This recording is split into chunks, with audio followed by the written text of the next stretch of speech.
আসসালামু আলাইকুম সবাইকে। আর একটি নতুন ক্লাস নিয়ে হাজির হলাম। আজকে আমরা এসএসসি হিসাব বিজ্ঞান প্রথম পত্র থেকে হিসাবের বইসমূহ এই অধ্যায় থেকে 2024 সালের সকল বোর্ডে যে এমসিকিউগুলো এসেছিল আজকে আমরা এগুলো সলভ করব। আমরা শুরুতে যে প্রশ্নটা সলভ করব, বিক্রয়ের উদ্দেশ্যে আসবাবপত্র ক্রয় করা হলে কোন হিসাবটি ডেবিট করা হবে। আমরা পণ্যকে দুটি পদ্ধতিতে হিসাবের বইতে লিপিবদ্ধ করি, কালান্তিক মজুত পদ্ধতি, নিত্য মজুত তালিকা পদ্ধতি। আমরা এসএসসি লেভেলে পণ্যকে যখন হিসাবের বইতে লিপিবদ্ধ করি মূলত কালান্তিক মজুত পদ্ধতিতে লিপিবদ্ধ করি। কালান্তিক মজুত পদ্ধতির মূল বিষয়টা কি? পণ্য ক্রয় করলে ব্যয় হয়, পণ্য বিক্রি করলে আয় হয়। আমরা মূলত এখানে দেখতেছি বিক্রয়ের উদ্দেশ্যে আসবাবপত্র ক্রয়। পণ্য এক্স্যাক্টলি আমরা কাকে বলি? যখন কোনো বস্তু আমরা বিক্রয়ের উদ্দেশ্যে ক্রয় করি, যখন কোনো বস্তু আমরা বিক্রয়ের উদ্দেশ্যে ক্রয় করি এক্স্যাক্টলি ওই বস্তুটাকে আমরা পণ্য বলি। পণ্যের সংজ্ঞাটাকে তোমাকে জানতে হবে। পণ্য কি? বিক্রয়ের উদ্দেশ্যে কোনো বস্তু ক্রয় করা হলেই তাকে আমরা পণ্য বলি।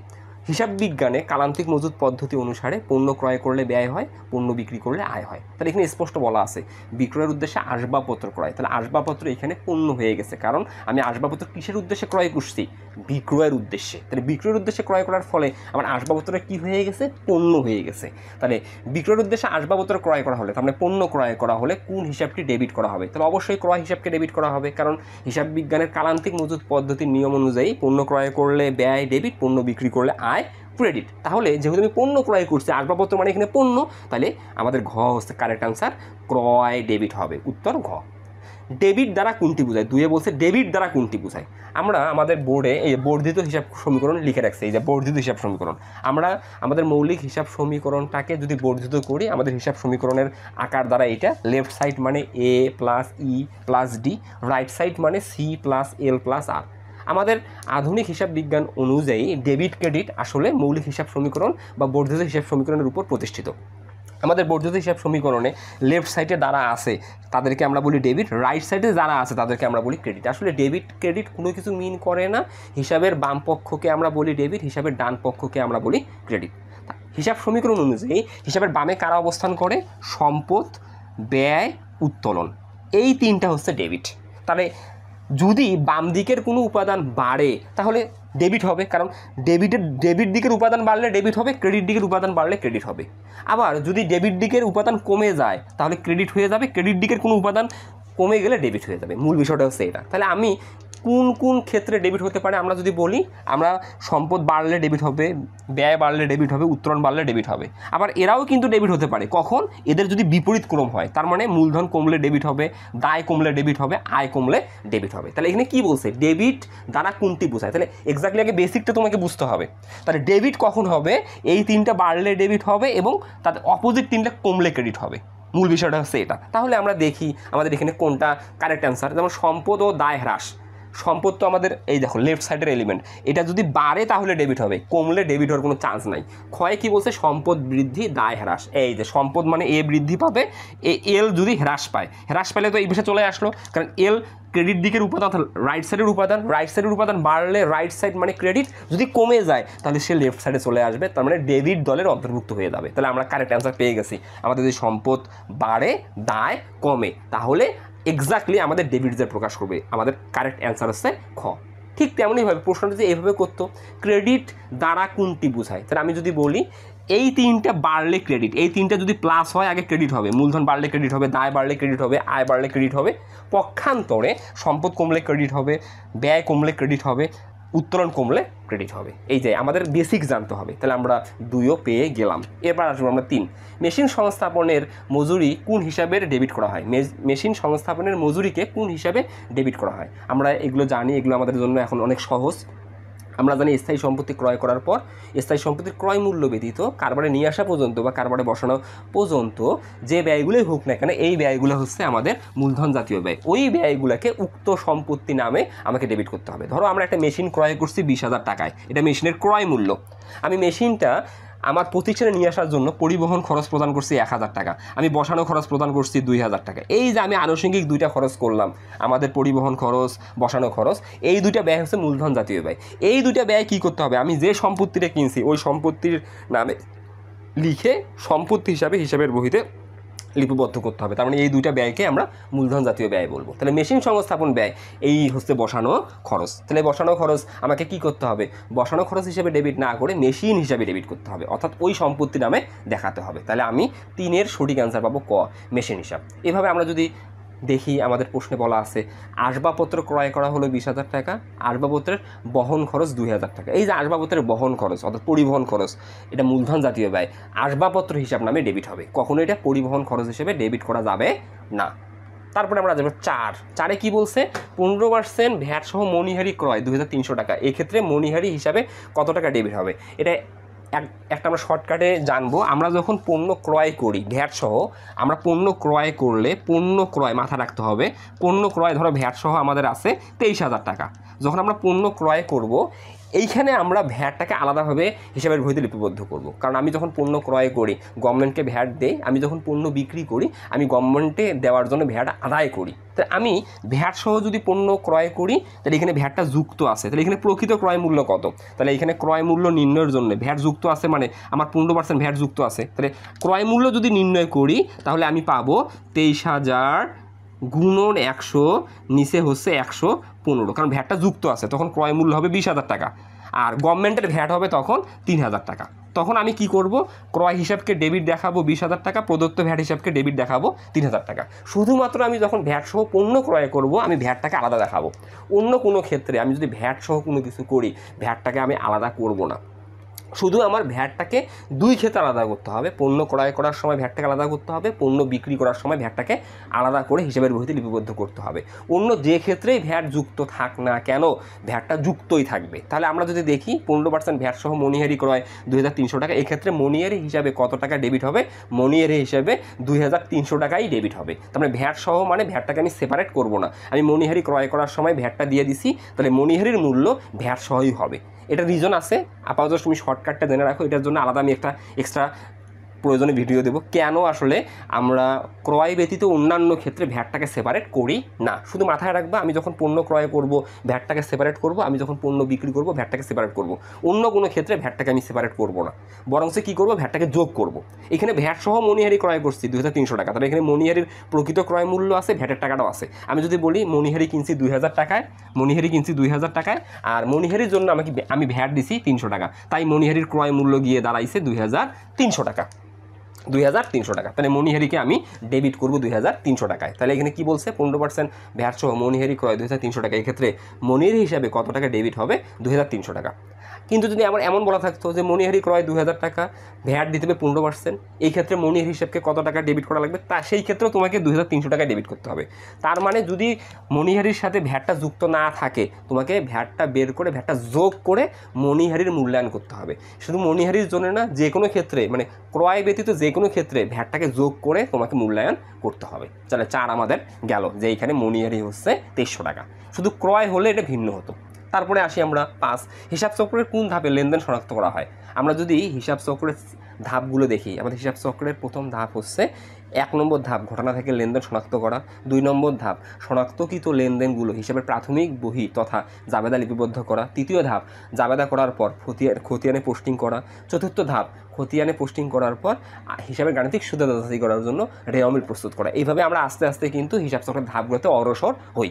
হিসাব চক্রের কোন ধাপে লেনদেন শনাক্ত করা হয়, প্রথম ধাপে, কারণ প্রথম ধাপে ঘটনাগুলোকে কী করতে হয়, যে ঘটনাগুলো আর্থিক ওগুলো লেনদেন, যে ঘটনাগুলো আর্থিক নয় ওগুলো লেনদেন নয়, আমাদের শনাক্ত করা হয় আসলে হিসাব চক্রের প্রথম ধাপে। তাহলে প্রথম ধাপ। আর 5-এর ক অ্যান্সার। নিচের উদ্দীপকটি পড়ে 6 ও 7 নং প্রশ্নের উত্তর দাও। নিচের উদ্দীপকে কী বলা আছে, 2023 1 মার্চ মিস্টার মোস্তাক 2/10 N/30 এই মর্মে 20,000 টাকার পণ্য ক্রয় করে। এই যে আমাদের শর্ত আছে, তুমি মাথায় রাখবা, শর্ত থাকলেই ক্রয় বিক্রয়ের সময় শর্ত থাকলেই, এরকম শর্ত থাকলেই তুমি বুঝিয়ে নিবা এটা বাকিতে ক্রয় বিক্রয়, এটা আসলে বাকির শর্ত, এটা হচ্ছে বাকির শর্ত, এটা মাথায় রাখবা। এটা ক্রেডিট টার্ম, এটাকে আমরা বলি ইংরেজিতে ক্রেডিট টার্ম, ক্রেডিট টার্ম, এটা বাকির শর্ত। তো যখনই আমি টার্ম দেখে দেখবো পণ্য ক্রয় করছি, টার্ম দেখে আমি দেখবো পণ্য বিক্রি করছি, তার মানে বুঝে নিতে হবে এটা বাকিতে ক্রয় হয়েছে বা বাকিতে বিক্রয় হয়েছে। আর এই টার্মটা দ্বারা কী মিন করে, এই টার্মটা দ্বারা মিন করে এইটা হচ্ছে আসলে আমাদের ডিসকাউন্ট পিরিয়ড, যেটাকে আমি সংক্ষেপে লিখলাম ডিপি, ডিসকাউন্ট পিরিয়ড। ওকে, এটা হচ্ছে ডিসকাউন্ট রেট, ডিসকাউন্ট রেট। এইটা হচ্ছে আমাদের ক্রেডিট পিরিয়ড, ক্রেডিট পিরিয়ড। ওকে, এটা ক্রেডিট পিরিয়ড। এখন আমি তোমাকে ব্যাখ্যা দেই। এটা দ্বারা বোঝাচ্ছে যে আমরা যখন বাকিতে ক্রয় করছি, বিক্রেতা আমাকে শর্ত দিছে, আমি বাকিতে ক্রয় করছি কত টাকা, 20,000 টাকা। আমি তো বলে নিলাম টার্ম থাকলে এটা ক্রেডিট টার্ম থাকলে এটা ক্রেডিট টার্ম। যেহেতু আমি টার্ম দেখতেছি, আমি বলতে পারি যে আমি 20,000 টাকার পণ্য বাকিতে ক্রয় করছি। ভালো কথা, আমি 20,000 টাকার পণ্য বাকিতে ক্রয় করছি। এখন এটা কি মিন করতেছে?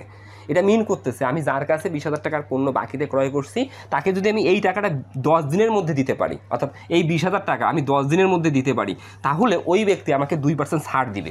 আর যদি আমি 10 দিনের মধ্যে দিতে ব্যর্থ হই, তার মানে আমি কি আনলিমিটেড সময় পাবো? না, অবশ্যই আমাকে 30 দিনের মধ্যে টাকাটা শোধ করতে হবে। তাহলে এইখানে আমরা এই পার্টটা দ্বারা একটা জিনিস পেলাম, এই পার্টটা দ্বারা আমি একটা জিনিস পেলাম। এই পার্টটা দ্বারা কী পেলাম? যে আমি আমার যে প্রদেয় টাকা আছে, এই প্রদেয় টাকা আমি যদি 10 দিনের মধ্যে পরিশোধ করি, তাহলে আমি 2% ছাড় পাবো। আর যদি কোনো কারণে আমি 10 দিনের মধ্যে দিতে ব্যর্থ হই, তাহলে আমি সর্বোচ্চ সময় পাবো 30 দিন। অবশ্যই আমাকে 30 দিনের মধ্যে ওই টাকা নিষ্পত্তি করতে হবে। 10 দিন পার হয়ে গেলে আমি আর ওই টাকার উপর ছাড় পাবো না, যত টাকা মানুষ পাবে তত টাকাই দিতে হবে। তাহলে আমরা স্পষ্ট বুঝে গেলাম যে আমরা কি করছি, আমরা 20,000 টাকার পণ্য ক্রয় করছি। 20,000 টাকা যে পণ্য ক্রয় করছি, আমার শর্ত কী আছে? আমি যদি 10 দিনের মধ্যে টাকা দিই, আমি 2% ছাড় পাবো। অবশ্যই আমাকে 30 দিনের মধ্যে টাকা দিতে হবে। ভালো কথা। এখন আমার 6 কী বলছে? 10 মার্চ তারিখে উক্ত পণ্যের মূল্য পরিশোধ করা হলে বাট্টার পরিমাণ কত? এইবার দেখো, আমি কিন্তু 1 মার্চ তারিখে পণ্য ক্রয় করছি। 1 মার্চ তারিখে আমি 1 মার্চ তারিখে ক্রয় করে আমি কিন্তু 10 তারিখে টাকা দিছি। তার মানে আমার ডিসকাউন্ট পিরিয়ডের মধ্যে দিছি, অর্থাৎ বাট্টা যে আমাদের মেয়াদটা ছিল তার মধ্যে দিছি। কারণ আমি 1 তারিখে ক্রয় করছি, আমি 10 তারিখে দিছি, তাহলে আমি 10 দিনের মধ্যেই দিছি। যেহেতু 10 দিনের মধ্যে দিছি, তাহলে আমি কত পার্সেন্ট ছাড় পাবো? আমাকে সেই বাট্টার পরিমাণ নির্ণয় করতে বলছে 2%। তাহলে আমি যদি 20,000-এর 2% কাটি, 20,000-এর 2% আমি কাটি, তাহলে আমি 400 টাকা পাবো। বাট্টা পাবো কত টাকা? 400 টাকা। ওকে, কেন? আমি 10 দিনের মধ্যে টাকা দিলাম বিধায় তো বাট্টা আমি পাবো। তাহলে আমি 10 দিনের মধ্যে টাকা দিলাম, তাহলে 10 তারিখে যে আমি টাকা দিলাম, তাহলে সেই ক্ষেত্রে আমি টাকা দেবো কত? আমি টাকা দেবো 19,600। আমি ছাড় পেলাম কত? আমি ছাড় পেলাম 400। তাহলে মোট কত হলো? 20,000 টাকা হলো। তাহলে আমার এখানে 6-এর অ্যান্সার কী হবে? যে 10 তারিখকে উক্ত পণ্যের মূল্য পরিশোধ করা হলে বাট্টার পরিমাণ কত টাকা হবে? তাহলে এক্স্যাক্টলি 400 টাকা হবে। তারপরে বলছে 7, 12 মার্চ তারিখে পাওনাদারকে পরিশোধ করলে নিট কত টাকা পরিশোধ করতে হবে? তাহলে আমি তো একটু আগেই বললাম, আমরা 1 তারিখে ক্রয় করছি। 1 তারিখে ক্রয় করে 1 তারিখ থেকে আমি যদি 11 তারিখেও টাকা দেই, কারণ 1 থেকে 11 বিয়োগ করলে 10 ডেজ, অর্থাৎ 10 দিন হবে। কিন্তু মানে মূল কথাটা আমি দিনের সাথে দিন বিয়োগ করব।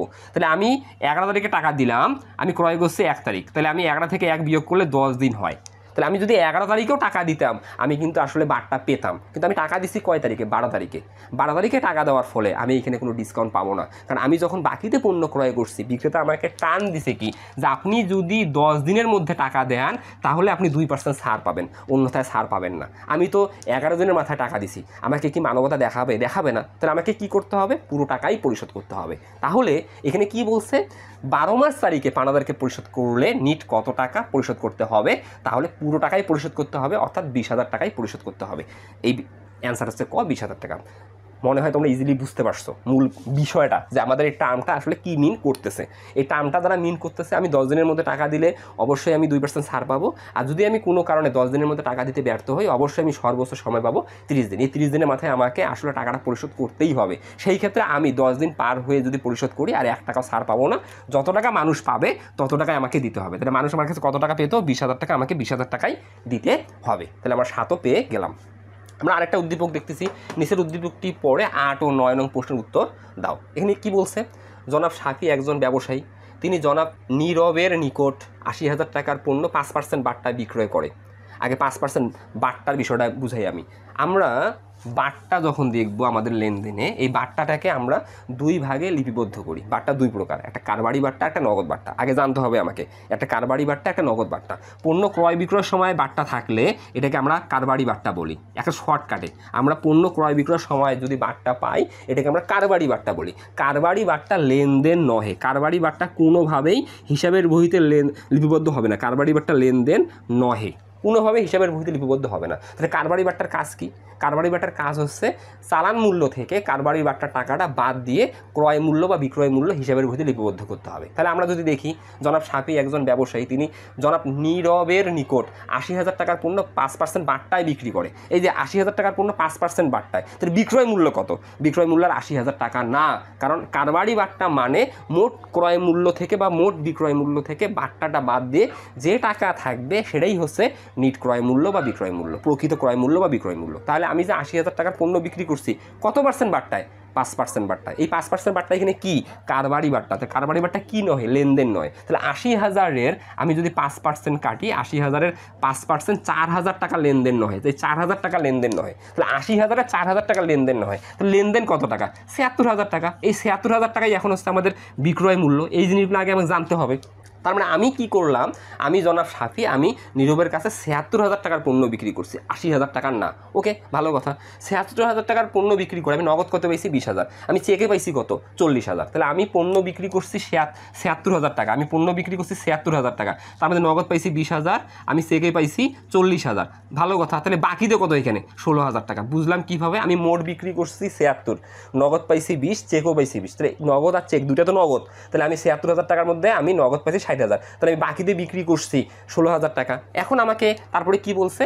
পরবর্তীতে তিনি জনাব নীরবকে ৫০০ টাকার বাট্টা প্রদান করে অবশিষ্ট অর্থ নগদে গ্রহণ করে। তাহলে আমি কিন্তু বাকিতে বিক্রি করছি ১৬,০০০ টাকা।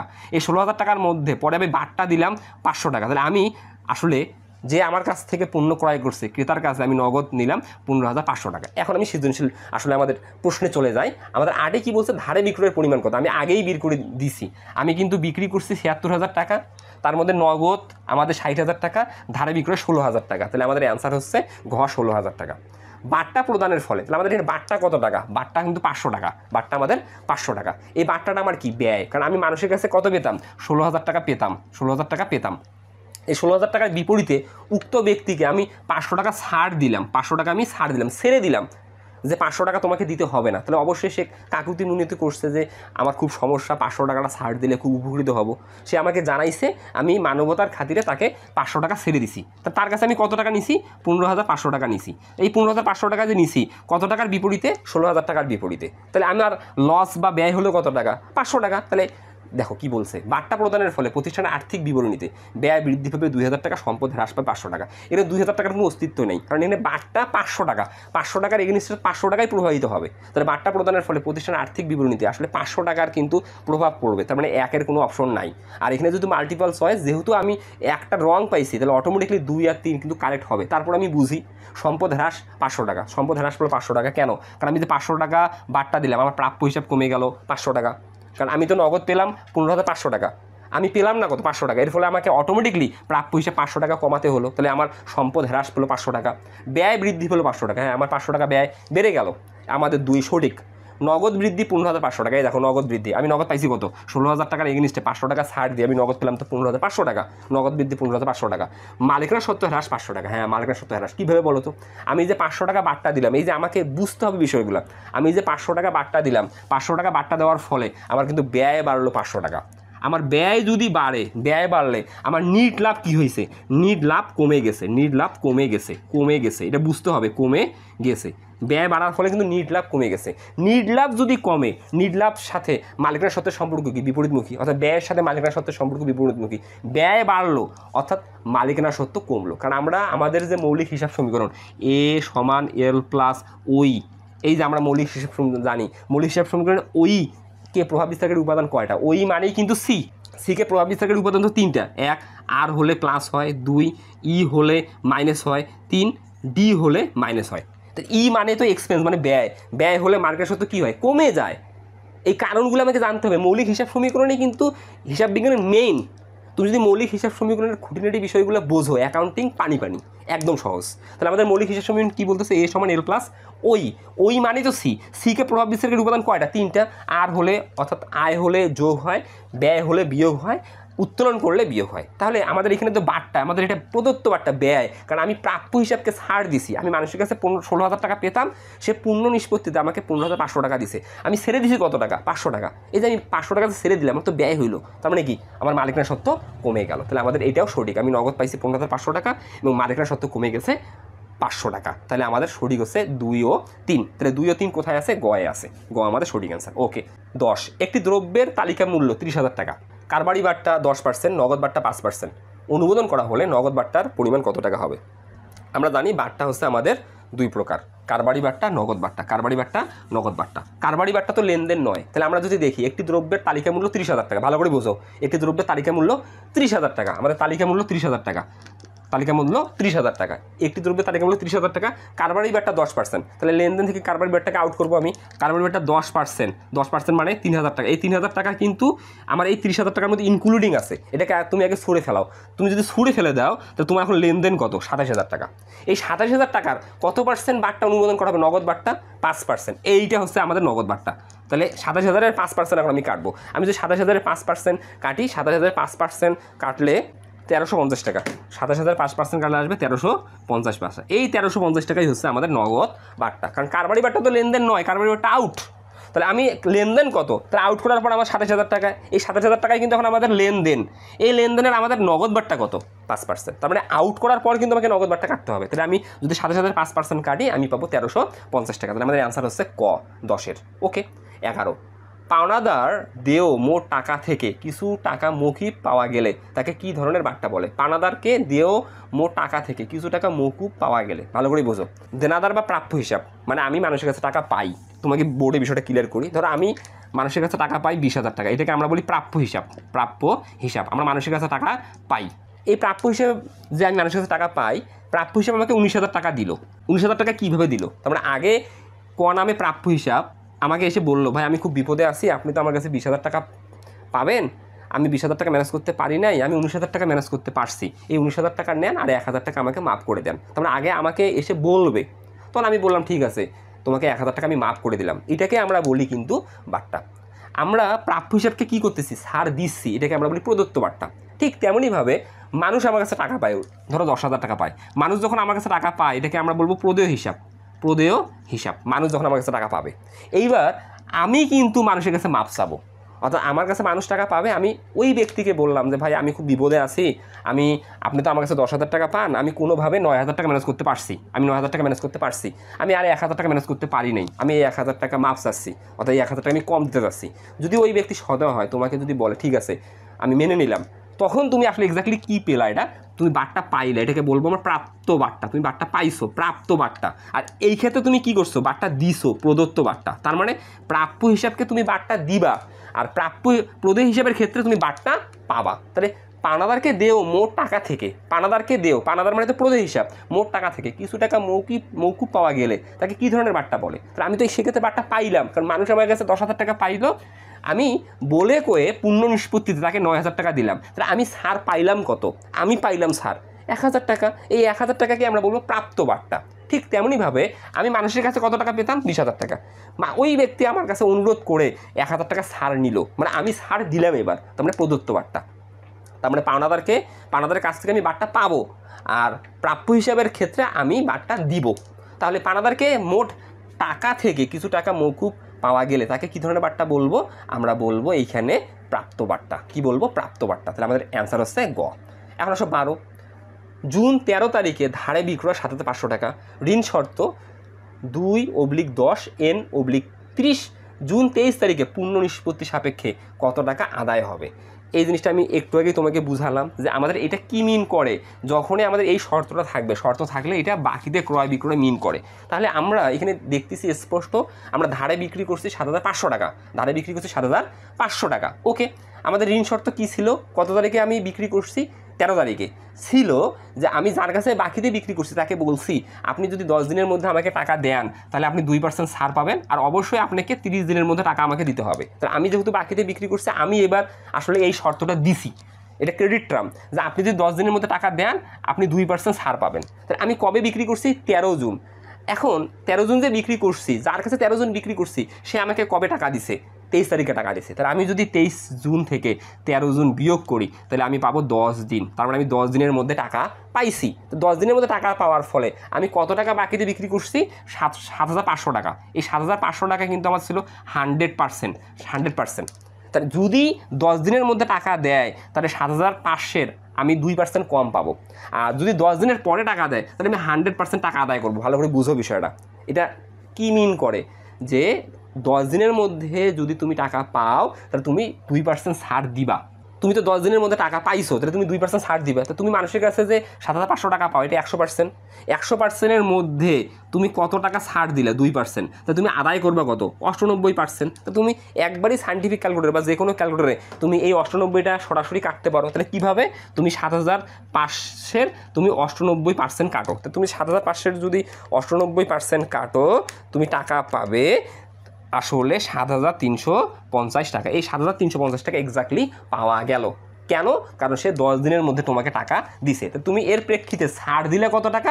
ছাড় দিলে 150 টাকা। তোমাকে যেমন প্রশ্ন করবে তুমি তেমন অ্যান্সার করবা। তোমাকে যেহেতু বলছে যে জুন 23 তারিখে পূর্ণ নিষ্পত্তি সাপেক্ষে কত টাকা আদায় হবে, পূর্ণ নিষ্পত্তি সাপেক্ষে কত টাকা আদায় হবে, নগদ কত টাকা আদায় হবে, নগদ আদায় হবে 7,350 টাকা। আবার তোমাকে যদি বলতো যে বাট্টার পরিমাণ কত, তখন তুমি কি করতা? তুমি 7,500-এর তুমি কাটতা 2%, তাহলে কাটি পাতা আসলে 150 টাকা। তুমি যেভাবেই অ্যান্সার চাক না কেন, তুমি যদি বেসিকটা বোঝো তুমি অ্যান্সার করতে পারবা। তা তোমাকে নগদ টাকার পরিমাণ নির্ণয় করতে বলছে, তাহলে তুমি 98% টাকা পাবা, তোমার অ্যান্সার হবে 7,350 টাকা। তাহলে আমাদের অ্যান্সার হচ্ছে আসলে এইখানে গ। এটা প্রিন্টিং মিস্টেক হয়েছে, এটা হবে গ। তাহলে কত হবে? 7,350 টাকা। ওকে, এবার আসি আমরা 13। ক্রয় বা বিক্রয়ের সময় পণ্যের লিখিত মূল্য থেকে বাদ দেওয়া হয় কোন বাট্টা? আমি তোমাকে একটু আগেই বললাম, ক্রয় বা বিক্রয় করার সময় মোট ক্রয় মূল্য থেকে মোট বিক্রয় মূল্য থেকে কারবারি বাট্টা বাদ দিয়ে ক্রয় ও বিক্রয় মূল্যকে হিসাবের বইতে লিপিবদ্ধ করা হয়। তাহলে ক্রয় বা বিক্রয়ের সময় পণ্যের লিখিত মূল্য থেকে বাদ দেওয়া হয় কোন বাট্টা? কারবারি বাট্টা। তাহলে আমাদের অ্যান্সার 13 হচ্ছে ক, কারবারি বাট্টা। এখন হচ্ছে 14। আবিরের নিকট হতে 10% বাট্টায় 2700 টাকা পাওয়া গেল। এখানে বাট্টার পরিমাণ কত টাকা? তাহলে আবিরের কাছ থেকে আমরা 10% বাট্টায় 2700 টাকা পাইছি। তাহলে আবির আমাকে 2700 টাকা দিয়েছে। অ্যান্ড এই জিনিসটা বুঝতে হবে। এটা একটু তোমাকে থিওরিক্যালি বুঝাই। ধরো আমি একজনের কাছে টাকা পাই 5,000 টাকা, একজনের কাছে টাকা পাই 5,000 টাকা।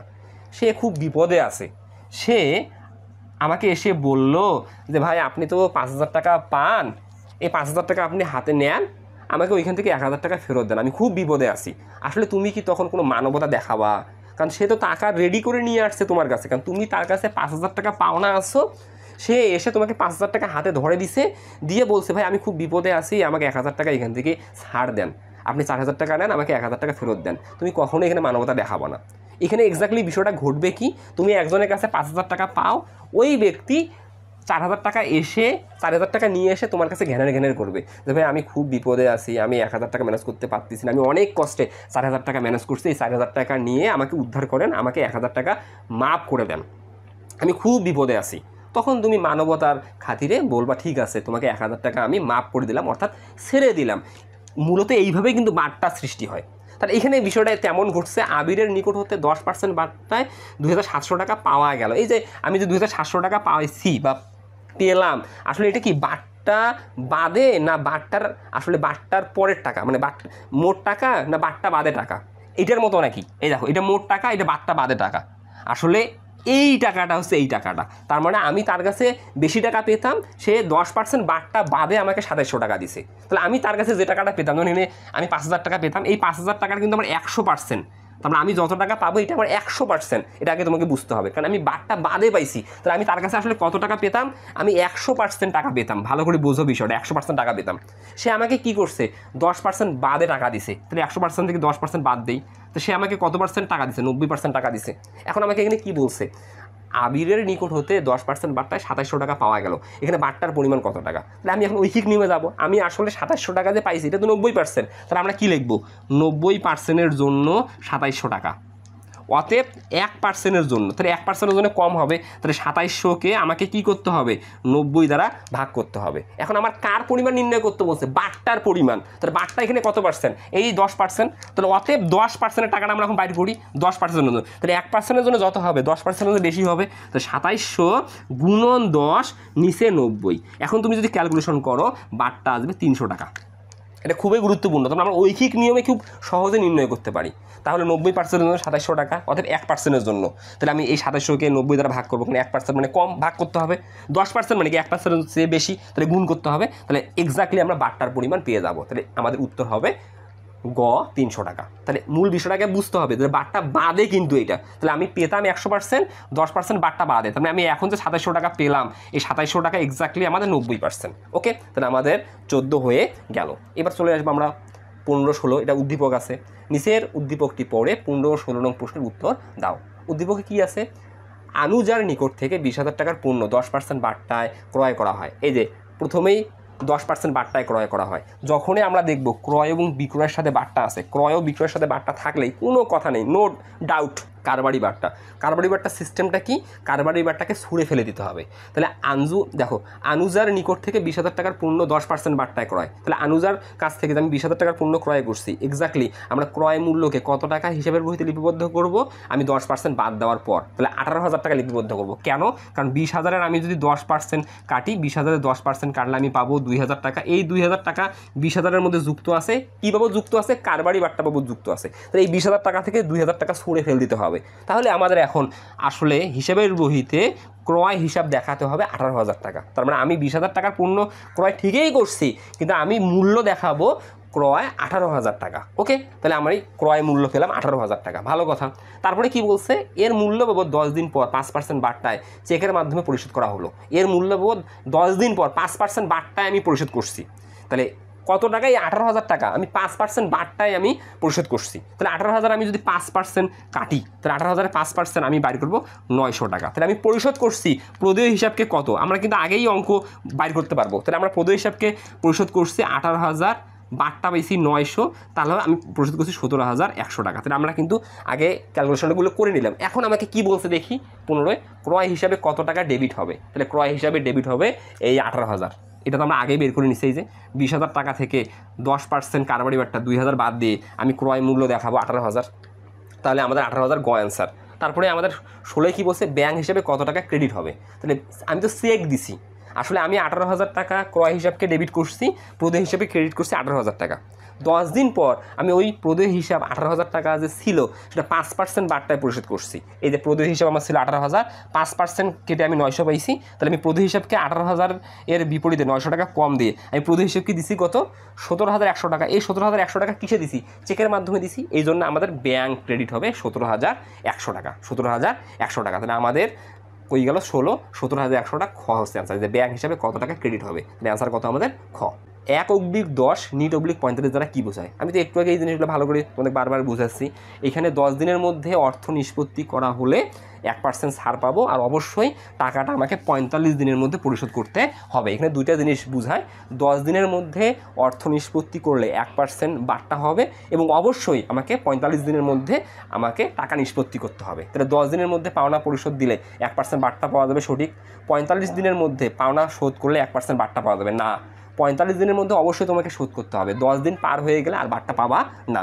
45 দিনের মধ্যে অবশ্যই পাওনা শোধ দিতে হবে। আমাদের 3 নম্বর রাইট। তাহলে আমাদের 1 আর 3 হচ্ছে রাইট, 2 হচ্ছে আমাদের রং। তাহলে 1 আর 3 কোথায় আছে? 1 আর 3 আমাদের আছে খ। খ আছে কারেক্ট অ্যান্সার। তারপরে আসে 18।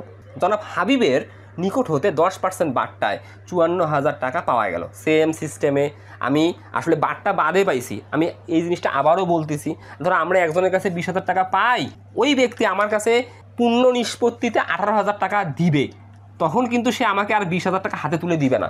কারণ সে এসে 20,000 টাকা নিয়ে এসে যদি কান্নাকান্দি করে, আমি তো আসলে মানবতা দেখাবো না, কারণ সে তো 20,000 টাকা নিয়ে আসছে, তার মানে সে তো ম্যানেজ করতে পারছে। এসে যদি আমার হাতে 20,000 টাকা দিয়ে বলে, ভাই 20,000 টাকা তো আমি দিলাম, আমাকে 2% ছাড় দেন, আমাকে 2,000 টাকা ফেরত দেন, আমি কখনোই দেবো না। তার মানে এখানে বিষয়টা কী ঘটবে? আমি একজন ব্যক্তির কাছে 20,000 টাকা পাই, সে আমাকে আমার কাছে 18,000 টাকা নিয়ে এসে আমার কাছে আকুতি মিনতি করবে, ভাই আমি খুব বিপদে আছি, হাম্বি তাম্বি, আমাকে 2,000 টাকা ছাড় দেওয়াই লাগবে। এই যে 18,000 টাকা দিলাম, আমি আর 2,000 টাকা দিতে পারবো না, আমার হাত পা ধরে অনুরোধ করবে। তখন আমি কী করবো? আসলে তাকে ছাড় দেবো, ঠিক আছে আপনাকে 2,000 টাকা ছেড়ে দিলাম। তখন এটাকে আমরা বলবো আসলে প্রদত্ত বাট্টা, আমি বাট্টা দিলাম। বাট্টার বিষয়টা এমন। তাহলে এখানে বিষয়টা তেমন, জনাব হাবিবের নিকট হতে 10% বাট্টায় 54,000 টাকা পাওয়া গেল। তার মানে কি? আমি হাবিবের কাছে 100% টাকা পেতাম, 100% টাকা পেতাম, সে 10% বাট্টা বাদে আমাকে আসলে যে টাকাটা দিল এটা 90%। তার মানে আমি কিন্তু এই 54,000 টাকা যে পেলাম, এটা আমি পাইছি 90% টাকা। এই 90% 54,000 টাকা। তাহলে আমি এখন বলতে পারি যে 90%-এর জন্য 54,000 টাকা, অতএব 1%-এর জন্য তাহলে আমার কমে যাবে 54,000 ভাগ 90, অতএব আমাদের এখানে কী বের করতে বলছে, বাট্টার পরিমাণ সেম, তাহলে বাট্টা মানে 10%, 10% জন্য তাহলে বেড়ে যাবে।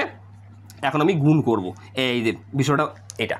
তার মানে আমি যখন 90%-এর জন্য 54,000 পেলাম, তাহলে 1%-এর জন্য আমি ভাগ করব 10%, 1%-এর যে 10% বেশি মানে গুণ করব, তাহলে এখন আমি অ্যামাউন্টটা পাবো এক্স্যাক্টলি 6,000 টাকা। তাহলে বাট্টার পরিমাণ কত, 6,000 টাকা। এইভাবেই মূলত আমরা এইভাবে বাট্টার পরিমাণটা নির্ণয় করব, 6,000 টাকা। এই যে ঘ হচ্ছে আমাদের অ্যান্সার। আমাকে এগুলো বুঝতে হবে, বেসিক না জানলে আমি আসলে অঙ্কগুলো করতে পারবো না, আমাদের বেসিক জানা খুব জরুরি। তাহলে আমরা পেয়ে গেলাম হচ্ছে 18 ঘ। এবার আসি আমরা 19 আর 20-এর জন্য আরেকটা উদ্দীপক। নিচের উদ্দীপকটি পড়ে 19 ও 20 নং প্রশ্নের উত্তর দাও। উদ্দীপকে কী বলা আছে, প্রবাল ট্রেডার্স 1 জুলাই 2023 তারিখে 50,000 টাকার পণ্য 5% বাট্টায় বাকিতে বিক্রয় করে। এখন ক্রয় বাট্টা এবং বিক্রয় বাট্টা থাকলেই এটা কারবারি বাট্টা। এখন ক্রয় নগদে করি আর বাকিতে করি, বিক্রয় নগদে করি বাকিতে করি, ক্রয় বিক্রয়ের সাথে বাট্টা থাকলেই নো হেজিটেশন, এটা কারবারি বাট্টা। তাহলে আমি কি করছি, প্রবাল ট্রেডার্স 1 জুলাই এত তারিখে এত টাকার পণ্য বিক্রয় করে, আমি প্রবাল ট্রেডার্স আমি 1 জুলাই তারিখে 50,000 টাকার পণ্য বিক্রি করছি 5% বাট্টায়। তাহলে আগে আমি কারবারি বাট্টা আউট করে দিই। তাহলে 50,000-এর আমি যদি 5% কাটি, 50,000-এর 5% আমি পাবো 2500 টাকা। এই 2500 টাকা আসলে এই 50,000-এর মধ্যে যুক্ত আছে, এটাকে সেপারেট করলে আমি বাট্টাটাকে ছুঁড়ে ফেলতে পারবো। তাহলে বাট্টা বাদে আমার বিক্রয় মূল্য হচ্ছে আসলে 47,500 টাকা। এই 47,500 টাকাই হচ্ছে আমাদের লেনদেন। আমি বলতে পারি যে আমাদের এখন বিক্রয় মূল্য 47,500 টাকা, 50,000 টাকা না। ওকে, 10 জুলাই উক্ত পাওনা টাকার অর্ধেক 2% বাট্টায় প্রাপ্ত হয়। তার মানে আমি কিন্তু পুরো টাকা এই 47,500 পুরো টাকা বাকি দিয়ে বিক্রি করছি। 10 জুলাই আমি উক্ত পাওনা টাকার অর্ধেক, তাহলে আগে এটার অর্ধেক করি, আমি 47,500 এর অর্ধেক অর্থাৎ হাফ, তাহলে আমি কত টাকা পাবো। তাহলে আমি যদি এটার অর্ধেক করি 47,500 ভাগ 2, আসলে আমি পাবো 23,750 টাকা। এই 23,750 টাকা আমি 10 দিন পর কত পার্সেন্ট বাট্টায় পাইছি, 2% বাট্টায় পাইছি। তাহলে আমি 23,750 টাকার আবার যদি 2% কাটি, তাহলে আমি বাট্টা টাকা পেয়ে যাব। তাহলে 23,750 গুণন 2%, তাহলে আমি পাবো 475 টাকা, এটা বাট্টা। তাহলে আমি নগদ পেলাম কত, 23,750 মাইনাস 475 আমি নগদ পেলাম। এখন আমি বিয়োগ করি, 23,750 মাইনাস 475 আমি নগদ পাইলাম 23,275 টাকা। এখন একে একে বিষয়গুলোকে বুঝতে হবে তোমাকে। দেখো, তুমি শুরুতে পণ্য বিক্রি করছো 50,000 টাকা, শুরুতে পণ্য বিক্রি করছো 50,000 টাকা, ভালো করে বোঝো, 5% বাট্টা ছুঁড়ে ফেললাম। তাহলে এখন তোমার আসলে প্রকৃত বিক্রয় মূল্য হলো 47,500 টাকা। এই 47,500 টাকা পুরো বাকিতে বিক্রি করছো, 10 দিন পর তার অর্ধেক তুমি আদায় করতেছো। তাহলে অর্ধেক কত আগে বাইর করো, অর্ধেক হচ্ছে আসলে 47,500-এর হাফ, 23,750 টাকা। এই 23,750 টাকা তুমি কত পার্সেন্ট বাট্টা আদায় করছো, 2% বাট্টায়। তাহলে 23,750 টাকার আগে বাট্টাটা কাটো, 2% বাট্টা হচ্ছে 475 টাকা। এই 475 টাকা বাদ দেওয়ার পর আসলে তুমি নগদ পেলা কত, তুমি নগদ পেলা 23,275 টাকা। এখন তোমাকে কি বলছে 19-এ, প্রবাল ট্রেডার্সের প্রাপ্ত বাট্টার পরিমাণ কত। তাহলে কত টাকা বাট্টা আসলে এখানে প্রাপ্ত, দেখো প্রাপ্ত টাকার পরিমাণ কত, প্রাপ্ত টাকার পরিমাণ কত, প্রাপ্ত টাকার পরিমাণ হচ্ছে এই দেখো 23,275 টাকা, 23,275 টাকা। তাহলে কারেক্ট অ্যান্সার হচ্ছে ক, আগেই কিন্তু আমরা বাইর করে রাখছি। ওকে, তারপরে কি বলছে, 20-এ বলছে যে 10 তারিখের প্রদত্ত বাট্টার ফলে প্রবাল ট্রেডার্সের 10 তারিখের প্রদত্ত বাট্টার ফলে, প্রদত্ত বাট্টা কত টাকা, 475 বাট্টা, 475 টাকা কিন্তু। তো 10 তারিখের প্রদত্ত বাট্টার ফলে তাহলে 475 টাকা মুনাফা হ্রাস পাবে। হ্যাঁ, 475 টাকা মুনাফা হ্রাস পাবে, কারণ আমি কত টাকা পেতাম, 23,750 টাকা। 23,750 টাকার বিপরীতে আমি পেলাম কত, 23,275 টাকা। আমি কম পেলাম কত, কম পেলাম 475 টাকা। এই 475 টাকা আমার কি, এই 475 টাকা আমার তো ব্যয়। ব্যয় মানে কি, আমার মুনাফা হ্রাস পাবে। ব্যয় যদি আমাদের বাড়ে, মুনাফা আমাদের কমে যাবে। ওকে, 475 টাকা সম্পদ হ্রাস পাবে। হ্যাঁ, আমার প্রাপ্য হিসাব কমে গেছে 475 টাকা, কারণ আমি যে বাট্টা দিলাম এর ফলে তো আমি প্রাপ্য হিসাবকে ক্রেডিট পুরোটাই করব। প্রাপ্য হিসাব ক্রেডিট 23,750 টাকা, কিন্তু আমি নগদানকে ডেবিট করব 23,275 টাকা। তাহলে আমার প্রাপ্য হিসাব কমে যাবে 475 টাকা, কমে গেছে। 475 টাকার মালিকরা সত্য হ্রাস পাবে, মালিকরা সত্য হ্রাস পাবে, কারণ আমাদের মৌলিক হিসাব সমীকরণ যে আছে, A = L + OE, এই মৌলিক হিসাব সমীকরণ অনুযায়ী এই যে ওই বা সি, এটা হচ্ছে আমাদের মালিকরা সত্য। মালিকরা সত্য থেকে প্রভাব বিস্তারিত উপাদান কয়টা, আর হলে যোগ হয়, ই হলে বিয়োগ হয়, ডি হলে আমাদের বিয়োগ হয়। তাহলে আমাদের এই যে প্রদত্ত বারটা ইর মধ্যে পড়ে, তার মানে সরাসরি আমাদের ইফেক্ট করতেছে মালিকানা সত্ত্বে। 475 টাকার মালিকানা সত্ত্ব আসলে হ্রাস পাবে। তার মানে আমাদের সঠিক অ্যান্সার 1, 2, 3 অর্থাৎ 4টাই হচ্ছে ঘ আমাদের সঠিক অ্যান্সার। এবার আবারও আরেকটা উদ্দীপক করব, করে 21 ও 22 নং প্রশ্নের উত্তর দেব। জনাব সমীরনের 2021 সালের জুন মাসে নগদ প্রদান জাবেদাটি নিম্নরূপ। তাহলে আমাদের এখানে নগদ প্রদান জাবেদা দেওয়া আছে। তার আগে আমাকে বেসিক জানতে হবে আমরা নগদ প্রদান জাবেদায় কোন লেনদেনগুলো লিপিবদ্ধ করি। আমরা নগদ প্রদান জাবেদায় শুধু নগদ প্রদান সংক্রান্ত লেনদেন লিপিবদ্ধ করি। নগদ প্রদান ব্যতীত অন্য কোনো লেনদেন আমরা নগদ প্রদান জাবেদায় লিপিবদ্ধ করব না। আমরা নগদ প্রাপ্তি জাবেদায় শুধু নগদ প্রাপ্তি সংক্রান্ত লেনদেন লিপিবদ্ধ করি। আমাকে আগে বিশেষ জাবেদার কোন জাবেদায় কাকে লিপিবদ্ধ করব এই নিয়মগুলো আমাকে জানতে হবে। তাহলে এখানে স্পষ্ট বলছে জনাব সমীরনের 2021 সালের জুন মাসের নগদ প্রদান জাবেদাটি নিম্নরূপ। তাহলে নগদ প্রদান জাবেদায় এই যে আমাদের এখানে রিজনগুলো যে আছে এটা সব নগদ, কিন্তু আমি ক্রয় যে ডেবিট করছি নগদে ক্রয়, প্রদেয় হিসাব নগদে পরিশোধ, অন্যান্য ডেবিট অন্যান্য কোনো উৎসে যদি নগদ টাকা দিই এই নগদান ক্রেডিট, মূল বিষয়টা হচ্ছে এটা। ওকে তারপরে কি বলছে জনাব সমীরনের দেখো জুন মাসে ক্রয় জাবেদায় যোগফল ছিল 30,000 টাকা। এই যে বিশেষ জাবেদাগুলো যে আমরা প্রস্তুত করতেছি নগদ প্রদান জাবেদা, নগদ প্রাপ্তি জাবেদা, ক্রয় জাবেদা, বিক্রয় জাবেদা, এখানে বিশেষ বিশেষ লেনদেন আমরা লিপিবদ্ধ করি। আমরা ক্রয় জাবেদায় বাকিতে ক্রয় লিপিবদ্ধ করি, বাকিতে ক্রয়। আর নগদ প্রদান জাবেদায় আমরা নগদে ক্রয় লিপিবদ্ধ করি। নগদে শুধু ক্রয় না, নগদ যে কোনো প্রদান হলে আমি নগদ প্রদান জাবেদা লিপিবদ্ধ করি। তাহলে ক্রয় কিন্তু দুই জায়গায় আছে। নগদ প্রদান জাবেদায় একটা ক্রয় হিসাব আছে, এটা নগদ ক্রয় 15,000 টাকা। এই যে নগদ ক্রয় করছি 5,000 আর 15,000 20,000 টাকা। আর ক্রয় জাবেদায় আমি বাকিতে ক্রয় লিপিবদ্ধ করি, আমি বাকিতে ক্রয় করছি 30,000 টাকা। এখন আমাকে 21-এ কী বলছে, উদ্দীপকে ব্যবহৃত জাবেদাটি কোন ধরনের। আসলে উদ্দীপকে ব্যবহৃত জাবেদাটি হচ্ছে বিশেষ জাবেদা। একটা ব্যবসায়ী প্রতিষ্ঠান দুই ধরনের জাবেদা তাদের হিসাবের বহিতে প্রস্তুত করে। একটা হচ্ছে বিশেষ জাবেদা, একটা হচ্ছে সাধারণ জাবেদা। বিশেষ জাবেদা, সাধারণ জাবেদা। সাধারণ বিশেষ জাবেদাগুলো কোনগুলো? ক্রয় জাবেদা, বিক্রয় জাবেদা, ক্রয় ফেরত জাবেদা, বিক্রয় ফেরত জাবেদা, নগদ প্রদান জাবেদা, নগদ প্রাপ্তি জাবেদা, এগুলো সাধারণ জাবেদা। আর যে লেনদেনগুলো বিশেষ জাবেদা, যে লেনদেনগুলো বিশেষ জাবেদা লিপিবদ্ধ করা হয় না বা যায় না সেই লেনদেনগুলোর জন্যই মূলত একটা ব্যবসায় প্রতিষ্ঠান সাধারণ জাবেদা প্রস্তুত করে। আমরা যখন এসএসসি লেভেলে হিসাবের বইসমূহ অধ্যায়ে জাবেদা প্রস্তুত করি, মোটামুটি শুরুতে আমরা কিন্তু সাধারণ জাবেদায় প্রত্যেকটা লেনদেন কীভাবে লিপিবদ্ধ করা হয় সেটা শিখি।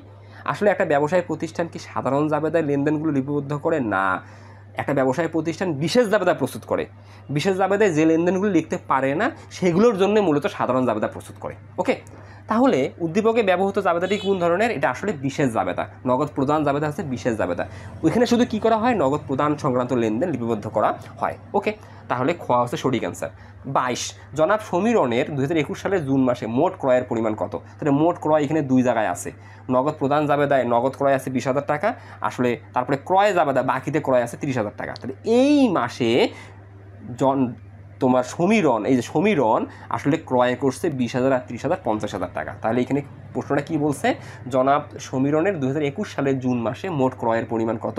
মোট ক্রয়ের পরিমাণ হচ্ছে আসলে এক্স্যাক্টলি 50,000 টাকা। ওকে, 50,000 টাকা। তাহলে কত? এই 30,000 আর 20,000, 50,000 টাকা। এটা অ্যান্সার হবে 50,000 টাকা। এটা প্রিন্টিং মিস্টেক হয়েছে, ঘ হবে 50,000 টাকা।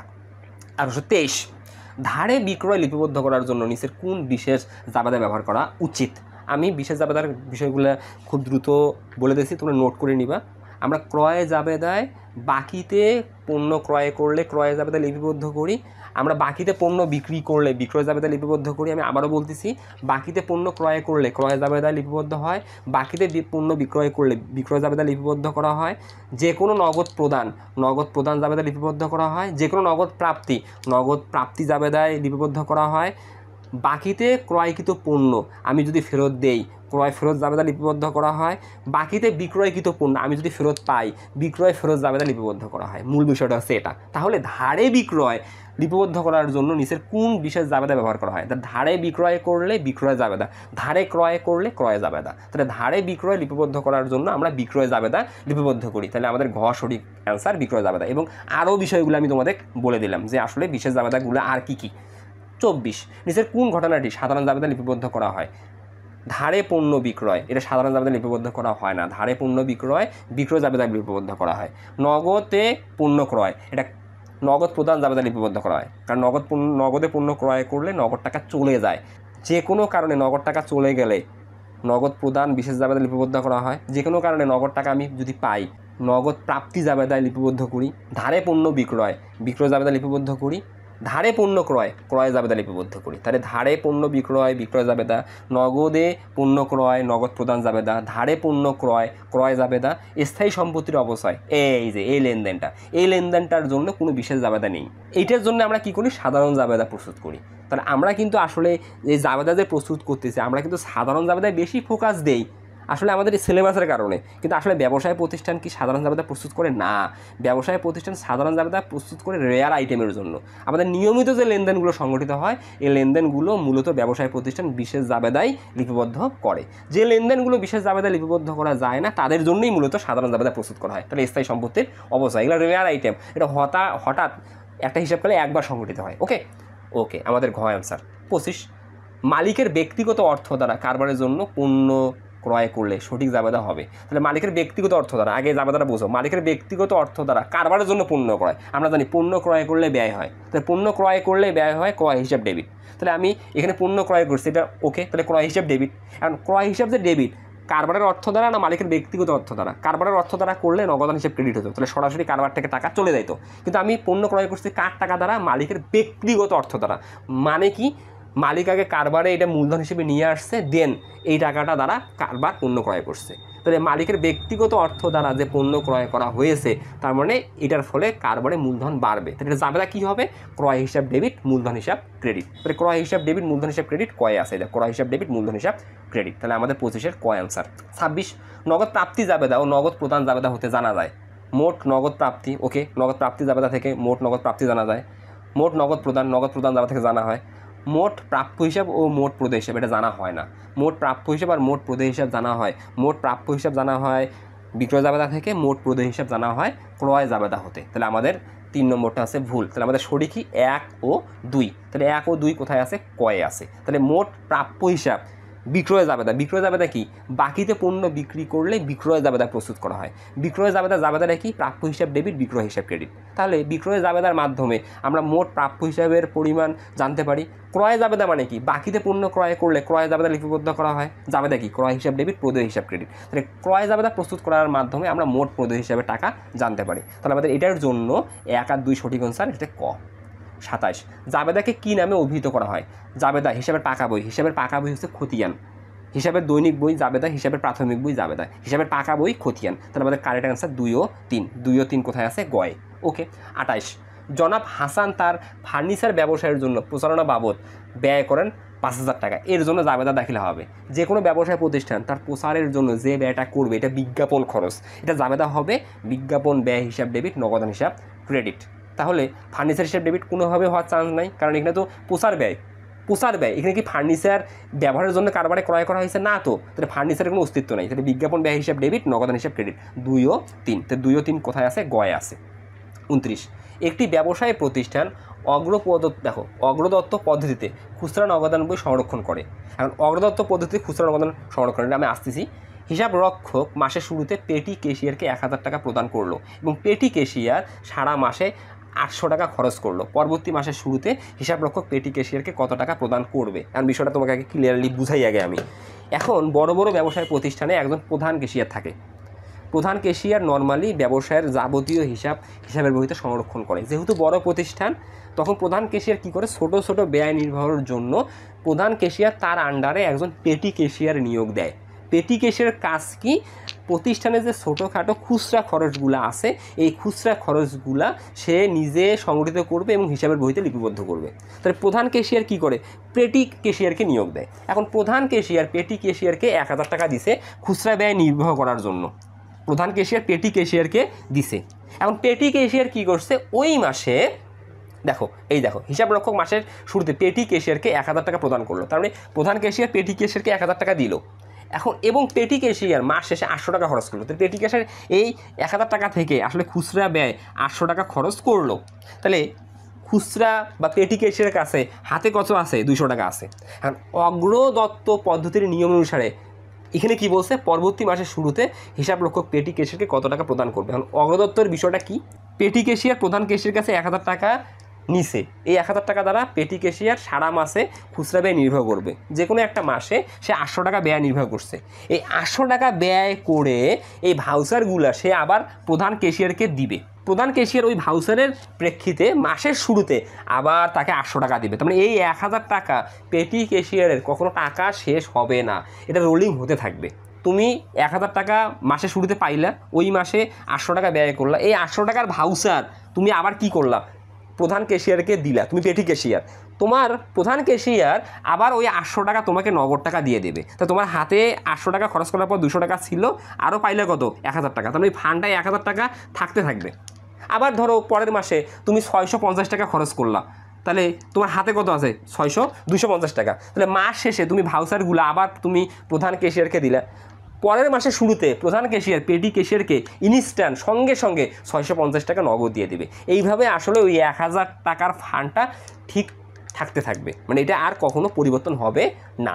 মূল বিষয়টা হচ্ছে এটা। তাহলে এখানে আমি যদি বলি পরবর্তী মাসের শুরুতে হিসাবরক্ষক পেটি ক্যাশিয়ারকে কত টাকা প্রদান করবে, আসলে যত টাকা ব্যয় হয়েছে তত টাকাই প্রদান করবে, 800 টাকা। তাহলে কত টাকা প্রদান করবে, 800 টাকা। 30, কোন নগদান বহিতে ক্রেডিট উদ্বৃত্তের অস্তিত্ব নাই? কোন নগদান বহিতে? আমরা যখন নগদান বই প্রস্তুত করি, আমরা নগদান বই মূলত 3 প্রকার প্রস্তুত করি। 1 ঘর নগদান বই, 2 ঘর নগদান বই, 3 ঘর নগদান বই, এবং আরেকটা আমরা বিশেষ নগদান বই প্রস্তুত করি, সেটা হচ্ছে বহুঘোড়া নগদান বই। ওকে, বহুঘোড়া, যেটাকে আমরা বলি খুচরা নগদান বই। বহুঘোড়া বললে ভুল হবে, খুচরা নগদান বই। তাহলে আমরা নগদান বই প্রথমে 1 ঘোড়া, 2 ঘোড়া, 3 ঘোড়া, তারপরে হচ্ছে খুচরা নগদান বই। আমরা 1 ঘোড়া নগদান বইয়ে মূলত, এটা 1 ঘোড়া নগদান বই, 1 ঘোড়া নগদান বইয়ে আমরা কি করি, ডেবিট দিকে আমরা নগদ টাকা রাখি, ক্রেডিট দিকে নগদ টাকা রাখি। 1 ঘোড়া নগদান বইয়ে টাকার ঘরটা এটা নগদ। 1 ঘোড়া নগদান বইয়ে শুধু নগদ টাকার ঘর, এটা নগদ টাকা। নগদ টাকা কখনো ক্রেডিট রিজার্ভ প্রকাশ করতে পারবে না। কেন পারবে না? ধরো আমার কাছে নগদ টাকা আছে 20,000, আমি সর্বোচ্চ 20,000 টাকায় খরচ করতে পারবো। কোনোভাবে এখানে 20,000 কিন্তু 1 টাকাও খরচ করতে পারবো না। 20,000 1 টাকা, আমার 1 টাকা এক্সট্রা খরচ করার এবিলিটি নাই। তাহলে নগদান বই যদি 1 ঘোড়া হয়, কখনো এটা ক্রেডিট রিজার্ভ প্রকাশ করবে না। এটা অলওয়েজ ডেবিট সাইড বড় হবে অথবা শূন্য হবে, অর্থাৎ ডেবিট ক্রেডিট মিলে যাবে, কিন্তু ক্রেডিট বড় হওয়ার কোনো চান্স নাই। কিন্তু 2 ঘোড়া নগদান বই, 3 ঘোড়া নগদান বই, এগুলো যে কোনো জের আমাদের কম বেশি হতে পারে, অর্থাৎ ডেবিট জেরও বের হতে পারে, ক্রেডিট জেরও বের হতে পারে। তাহলে কোন নগদান বইতে ক্রেডিট উদ্বৃত্তের অস্তিত্ব নাই? 1 ঘোড়া নগদান বই। কেন 1 ঘোড়া নগদান বই কি? এটা শুধু ক্যাশের হিসাব, নগদ কলামের হিসাব এটা। তাহলে নগদ টাকা সবসময় প্রাপ্তি বড় হবে, সর্বোচ্চ প্রাপ্তি আর প্রদান সমান হবে, এর বাইরে কোনো অপশন নাই। তাহলে 1 ঘোড়া নগদান বই। 131, বিপরীত দাখিলা, যেটাকে আমরা কন্ট্রা এন্ট্রি বলি। কন্ট্রা এন্ট্রি, কোন কোন লেনদেনগুলো কন্ট্রা এন্ট্রি? কন্ট্রা এন্ট্রির বিষয়টা কি? কন্ট্রা এন্ট্রির বিষয়টা হচ্ছে আমাদের একই তারিখে আমাদের ডেবিট দিকে আমাদের আসলে 2 ঘোড়া নগদান বইয়ের বিষয়টা আমি আসি। 2 ঘোড়া নগদান বইয়ের ধরো এটা হচ্ছে আমাদের নগদ, এটা ব্যাংক, ঠিক তেমন এটা নগদ, এটা ব্যাংক। এখন কন্ট্রা এন্ট্রি মানে কি? আমাদের নগদ যদি প্লাস হয়, আসলে ব্যাংক মাইনাস হবে। মূল বিষয়টা কি? এটা ইন্টারনাল লেনদেন, ইন্টারনাল ট্রানজ্যাকশন। ইন্টারনাল মানে অভ্যন্তরীণ লেনদেন। অভ্যন্তরীণ লেনদেনের বিষয় কি? আমরা নগদ টাকা কয় জায়গায় রাখি? 2 জায়গায়, একটা কারবারের ক্যাশ বাক্সে আর একটা হচ্ছে ব্যাঙ্ক অ্যাকাউন্টে। একটা কারবারের ক্যাশ বাক্সে, একটা ব্যাঙ্ক অ্যাকাউন্টে। ধরো আমার কারবারের ক্যাশ বাক্স এইটা, আমার কারবারের ক্যাশ বাক্সে 30,000 টাকা আছে, এটা হচ্ছে আমার ব্যাঙ্ক অ্যাকাউন্ট। এই কারবারের ক্যাশ বাক্সে 30,000 টাকা থেকে 20,000 টাকা আমি এইখানে জমা করলাম, তাহলে এইখানে যোগ হইলো আর এইখানে মাইনাস 20,000 টাকা হইলো। তাহলে আমাদের ইন্টারনালি আমাদের নগদ কলাম কমলো, নগদ কলাম কমলো, ব্যাঙ্ক কলাম বাড়লো। এই লেনদেনটাকে আমরা কন্ট্রা এন্ট্রি বলি। আবার ব্যাংকে আমার 20,000 টাকা আছে, ওইখান থেকে আমি 8,000 টাকা উত্তোলন করলাম, তাহলে এইখানে মাইনাস হইলো 8,000, এইখানে প্লাস হইলো 8,000। তার মানে আমাদের এই লেনদেনটা কিন্তু অভ্যন্তরণে হচ্ছে, এক জায়গায় টাকা বাড়তেছে, এক জায়গায় টাকা কমতেছে, এটাকে আমরা কন্ট্রা এন্ট্রি বলি। আমরা আসলে কোন লেনদেনগুলোর জন্য কন্ট্রা এন্ট্রি করি? ক্যাশ বাক্সের টাকা যদি ব্যাংকে জমা দেই, ব্যাংকের টাকা যদি ক্যাশ বাক্সে নিয়ে আসি। তুমি একটু নিজে ঠান্ডা মাথায় চিন্তা করো, তুমি যখন ক্যাশ বাক্সের টাকা ব্যাংকে জমা দেবে, ক্যাশ বাক্সের টাকা ব্যাংকে জমা দিবে, তাহলে ক্যাশ বাক্সে কমবে, ব্যাংকে বাড়বে। তুমি যদি ব্যাংকের টাকা উত্তোলন করো, ব্যাংকে কমবে, ক্যাশ বাক্সে বাড়বে। তাহলে একই সময়ে 2 জায়গায় প্রবাহিত হচ্ছে। এই লেনদেনগুলোকে আমরা বলি কন্ট্রা এন্ট্রি। তাহলে এখানে দেখি ব্যাংক হতে ব্যক্তিগত প্রয়োজনে উত্তোলন। আমরা যখন ব্যাংক হতে ব্যক্তিগত প্রয়োজনে উত্তোলন করি, ধরো একটা ব্যাংক অ্যাকাউন্ট, আমি নিজের প্রয়োজনে ব্যাংক থেকে 3,000 টাকা নিলাম, আমি এইখানে 3,000 টাকা মাইনাস করবো, এনে কি ক্যাশে আমি নিয়ে আসবো না আমার পকেটে ঢুকাবো। আমি যদি ব্যক্তিগত প্রয়োজনের উত্তোলন না করে অফিসের প্রয়োজনে উত্তোলন করতাম, তাহলে আমি ক্যাশ বাক্সে এনে জমা দিতাম, তাহলে এইখানে আমার 3,000 টাকা প্লাস হতো। আমি ব্যক্তিগত প্রয়োজনে নিচ্ছি মানে কি? আমার অ্যাকাউন্টে টাকা কমছে, কিন্তু আমার ক্যাশ বাক্সে টাকা আসে নাই, আমার টাকাটা কোথায় ঢুকছে? আমার পকেটে ঢুকছে। আমার পকেটে যদি ঢুকে, তাহলে আমাদের কারবারের প্রভাবটা কি হলো? শুধু আমাদের ব্যাংক কলামে 3,000 টাকা কমে গেল, আমাদের ক্যাশ কলামে কি টাকা বাড়লো? এটা কন্ট্রা এন্ট্রি হবে। কন্ট্রা এন্ট্রি মানে কি? একটা অ্যাকাউন্টে বাড়বে, একটা অ্যাকাউন্টে কমবে, এটা অভ্যন্তরীণ লেনদেন, তাহলে এক হবে না। ব্যাংকে জমা, ক্যাশ বাক্সের টাকা ব্যাংকে জমা দিলাম, ক্যাশ বাক্সে কমলো, ব্যাংকে বাড়লো। অফিসের জন্য ব্যাংক হতে উত্তোলন, ব্যাংকে কমলো, ক্যাশ বাক্সে বাড়লো, তাহলে 2 ও 3। তাহলে 2 ও 3 কোথায় আছে? গয়ে। গ আমাদের কারেক্ট অ্যান্সার। তারপরে আসো 32, বিপরীত দাখিলা কন্ট্রা এন্ট্রি, আয় ব্যয় সম্পদ। এটা একটু প্রিন্টিং মিস্টেক হয়েছে, এটা আসলে লেখার ভুল হয়েছে, এটা বিপরীত দাখিলা হতো না, এটা অন্য কিছু, এটা বিপরীত দাখিলা না, এটা অন্য কিছু ছিল, এটা বাতিল আমি করে দিলাম। তারপরে আসো নিচের উদ্দীপকটি পড়ে 33 ও 34 নং প্রশ্নের উত্তর দাও। এখন নিচের উদ্দীপকে কি আছে? মনীষা এন্টারপ্রাইজে 2022 সালের জুন মাসের ব্যাংক হিসাবের আংশিক রূপ নিচে দেওয়া হলো। আসলে ব্যাংকের একটা খতিয়ান দেওয়া আছে, ব্যাংকের খতিয়ানে আমি দেখতেছি 2022 জুন 1 ব্যালেন্স। নর্মালি ব্যাংক এটা কিন্তু উভয় ব্যালেন্স প্রকাশ করতে পারে, ব্যাংকে আমার টাকা থাকতে পারে অথবা ব্যাংক আমার কাছে টাকা পেতে পারে। ব্যাংকে টাকা থাকলে এটা ব্যাংক জমা আমার সম্পদ, উল্টো যদি ব্যাংক আমার কাছে টাকা পায় এটা ব্যাংক জমাতিরিক্ত আমাদের দায়। এখন আমি বুঝবো কীভাবে ব্যাংকে আমার টাকা জমা আছে না ব্যাংক আমার কাছে টাকা পাবে? যদি আমাদের প্রারম্ভিক ব্যালেন্সটা আমাদের ডেবিট ব্যালেন্সে থাকে, মানে ব্যাংকে আমার টাকা জমা আছে, আর যদি ক্রেডিট থাকে তাহলে ব্যাংক উল্টো আমার কাছে পাবে। তো তুমি দেখো তো এখানে স্পষ্ট 2022 জুন 1 ব্যালেন্স, ব্যাংক মানে তোমার সম্পদ, সম্পদের ডেবিট ব্যালেন্স কী মিন করে? আমার ব্যাংক অ্যাকাউন্টে টাকা আছে। ক্রেডিট ব্যালেন্স ব্যাংকের কী মিন করে? আসলে ব্যাংকে আমার ব্যাংকে টাকা নাই, উল্টো ব্যাংক আমার কাছে 4000 টাকা পাবে, তো এটাকে কী বলা হয়? ব্যাংক জমাতিরিক্ত। তার মানে আমি ব্যাংক হিসাবটার প্রারম্ভিক যে অনুযায়ী বলতে পারি ব্যাংক আমার কাছে 4000 টাকা পাবে, অর্থাৎ ব্যাংক জমাতিরিক্ত অবস্থায় আছে। তারপর অন্যান্য লেনদেন আছে। এখন আমাদের 33-এ কী বলছে?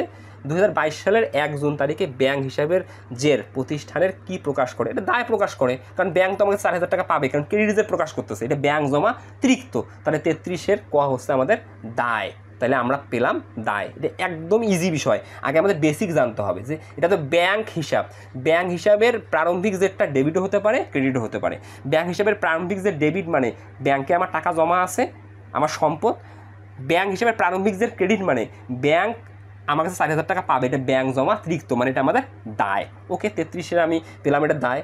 34, 2022 সালের 30 জুন তারিখে ব্যাংক হিসাবে জের কত টাকা? এখন দেখো তুমি ভালো করে, তোমার ব্যাংক জমাতিরিক্ত ছিল 40,000 টাকা, মানে ব্যাংক তোমার জুন মাসের 1 তারিখ অনুযায়ী তোমার কাছে পেতো 4000 টাকা। তুমি 9 তারিখে চেকের মাধ্যমে বিক্রি করছো, অর্থাৎ পণ্য বিক্রি করে 50,000 টাকা পেয়ে ওটা ব্যাংকে জমা দিছো। তার মানে ব্যাংক তোমার কাছে কিন্তু 4000 টাকা পাওনা আছে, 4000 টাকা পাওনা আছে। তুমি যখনই একটা টাকা ডিপোজিট করবা সঙ্গে সঙ্গে ব্যাংক তোমার ওই 4000 টাকা কেটে নেবে। তুমি ব্যাংকে কত টাকা ডিপোজিট করলা? 50,000 টাকা ডিপোজিট করলা, মানে জমা দিলা, তাহলে সঙ্গে সঙ্গে এই মাইনাসটা ব্যাংক কেটে নেবে, তাহলে তোমার অ্যাকাউন্ট তখন শো করবে 46,000 টাকা। বিষয়টা তেমন এসে দেখো, এই যে ব্যাংক তোমার ক্রেডিট ছিল 4000 টাকা, তুমি ডিপোজিট করছো 50,000 টাকা, তাহলে এখন ডেবিট জের এখানে হবে কিন্তু তোমার 46,000 টাকা, এই ডেবিট হবে, এটা কিন্তু এখানে উজ্জ্ব আছে 46,000 টাকা। তাহলে তুমি পণ্য বিক্রি করে যে টাকাটা ব্যাংকে জমা দিছো, জমা দেওয়ার পরে এখন তোমার ব্যাংকে ব্যালেন্স কত আছে? 46,000 টাকা। সেখান থেকে তুমি আবার পণ্য ক্রয় করছো চেকের মাধ্যমে 30,000 টাকা, মানে তুমি ব্যাংক থেকে টাকা দিচ্ছো 30,000 টাকা, তাহলে আবার মাইনাস 30,000 টাকা। তোমাকে এখানে একদম জের দিয়ে বুঝে দিচ্ছি। তাহলে এখন তোমার ব্যাংকে জের কত আছে? 16,000 টাকা। ওকে, ভালো কথা, 16,000 টাকা আছে। তারপরে ব্যাংক চার্জ, এই 16,000 টাকা থেকে ব্যাংক আবার তোমার চার্জ কত টাকা কেটে নিচ্ছে? 1,000 টাকা, তাহলে তখনও মাইনাস 1,000 টাকা। তাহলে এখন দিন শেষে বা মাস শেষে ব্যাংকে তোমার কত টাকা আছে? 15,000 টাকা। একদম সিম্পল, ব্যাংকে 15,000 টাকা আছে। তাহলে আমাকে কি বলছে 34-এ যে 2022 সালে 30 জুন তারিখে ব্যাংক হিসাবে জের কত? আসলে খ 15,000 টাকা। কীভাবে হলো তোমাকে বেসিকটা একদম ক্লিয়ার করে দিলাম। ওকে, প্রাপ্য হিসাবে প্রারম্ভিক ও সমাপনী উদ্বৃত্ত 30,000 টাকা 50,000 টাকা। এখন প্রাপ্য হিসাব কী মিন করে? প্রাপ্য হিসাব মিন করে যে বাকিতে বিক্রয় বাবদ আমি মানুষের কাছে কত টাকা পাওনা আছি। তাহলে প্রাপ্য হিসাবে প্রারম্ভিক জের, তাহলে প্রারম্ভিক জের বলতে বছরের শুরু, হিসাবে শুরু বা বছরের শুরু। তাহলে হিসাবে শুরু বা বছরের শুরু অনুযায়ী আমাদের প্রারম্ভিক জের কত টাকা ছিল? আমরা দেখতেছি প্রারম্ভিক জের ছিল 30,000 টাকা। ভালো করে এটা বোঝো, আমাদের প্রারম্ভিক জের ছিল 30,000 টাকা। সমাপনীটা এখন নিব না আমরা, এটা প্রারম্ভিক জের ছিল। হিসাব করে শুরুতে প্রারম্ভিক জের, অর্থাৎ আমি মানুষের কাছে 30,000 টাকা পাওনা আছি। ধারে ক্রয় ও বিক্রয়ের পরিমাণ যথাক্রমে 80,000 টাকা 1,20,000 টাকা। ধারে ক্রয়ের সাথে প্রাপ্য হিসাবে সম্পর্ক নাই, প্রাপ্য হিসাবে সম্পর্ক ধারে বিক্রয়ের সাথে। তাহলে প্রারম্ভিক প্রাপ্য হিসাব 30,000 টাকা। এই বছর ধারে বিক্রি করছি কত? 1,20,000 টাকা, ধারে বিক্রয় করছি। তাহলে আমি বছরের শুরু অনুযায়ী মানুষের কাছে পাওনা আছে 30,000 টাকা। এই বছর আরও ধারে বিক্রি করছি, তাহলে যোগ ধারে বিক্রয়, আমি আরও ধারে বিক্রি করছি কত টাকা? 1,20,000 টাকা। তাহলে আমি মোট মানুষের কাছে কত টাকা পাওনা আছি? 1,50,000 টাকা পাওনা আছি। ভালো করে বোঝো, মোট এটা পাওনা আছি। ওকে, ভালো কথা, মোট পাওনা আছি এত টাকা। তাহলে টাকা হলে প্রাপ্য হিসেবে নগদ প্রাপ্তির পরিমাণ কত টাকা? এখন ভালো করে বোঝো। আবার দেখো, আমার প্রারম্ভিক জের কত? 30,000 টাকা। আমি এই বছর আরও ধারে বিক্রি করছি কত? 1,20,000 টাকা। তাহলে আমি বিভিন্ন ব্যক্তিদের কাছে এই বছরে মোট পাওনা আছি কত, 1,50,000 টাকা। কিন্তু আমার তো সমাপনী জের বলতেছে 50,000 টাকা, আসলে 1,50,000 টাকা পাওনা নাই। আমি আবারও বলতেছি, আমি হিসাব করে শুরু অনুযায়ী বিভিন্ন ব্যক্তির কাছে 30,000 টাকা পাওনা আছে, আমি পাবো, এটা প্রারম্ভিক জের। আমি এই বছর আরও ধারে বিক্রি করছি 1,20,000 টাকা, তাহলে আমাদের মোট প্রাপ্য হিসাব হয়ে গেল 1.5 লক্ষ টাকা।